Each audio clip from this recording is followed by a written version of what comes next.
1 Samuel 16:7 மனுஷன் முகத்தை பார்க்கிறான், கர்த்தரோ இருதயத்தை பார்க்கிறான்.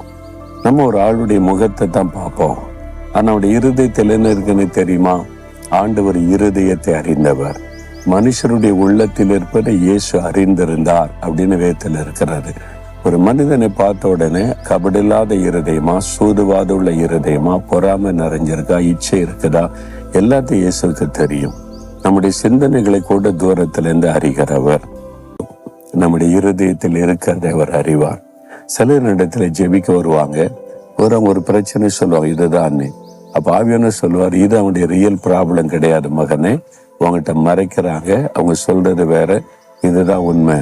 அப்ப அதை குறித்து நான் வசனத்தோட பேச ஆரம்பிச்சோன்னு அப்படியே அழுவாங்க. அதுதான் இயேசு கிறிஸ்து. உங்களுடைய இருதயத்தில் இருக்கிற அவருக்கு தெரியும்.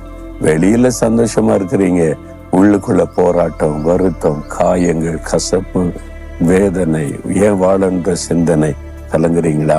இயேசு சொல்லுகிற, என் மகளே, என் மகனே, உன் இருதயம் எனக்கு தெரியும். நான் உனக்காக மறிச்சேன், உனக்காக ரத்த சிந்தனை. நான் உன் காயத்தை கட்ட மாட்டேனா? நான் உன் பிரச்சனையை மாற்ற மாட்டேனா? எதுக்கு சாகன்னு நினைக்கிற? நான் வாழ வைக்கிற ஆண்டவர். நீ வா, என்னிடத்துல உன் கையை என் கையினுடைய இணைத்துக்கொள், நான் உனக்கு உதவி செய்யறேன்னு சொல்றார். அதுக்குத்தான் நான் சிலுவைக்கு போனேன். உன்னுடைய பாவங்கள், சாபங்கள், வியாதிகள், வேதனை, வருத்தங்கள் எல்லாத்தையும் நான் சுமந்துட்டேன், நான் உனக்கு உதவி செய்வேன்னு சொல்றார்.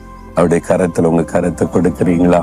இயேசுவே, காயப்பட்ட உள்ளம், வேதனைப்பட்ட உள்ளம், ஆண்டவரே, இருதயத்திலே வாழ விருப்பமில்லாதபடி கசப்புகள், மரண போராட்டங்கள், தற்கொலை சிந்தனைகள், சோர்வுகள், கலக்கங்கள், பயங்கள், அதுல கஷ்டப்படுகிற உங்க பிள்ளைகளை தொடுங்க, இந்த மகளை தொடுங்க, இந்த மகனை தொடுங்க.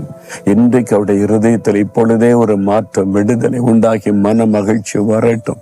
அந்த கட்டுகள் எல்லாம் அறுக்கப்பட்டு போகட்டும். இவங்களை ஆசீர்வதிங்க இயேசுவின் நாமத்தில். ஆமேன், ஆமேன்.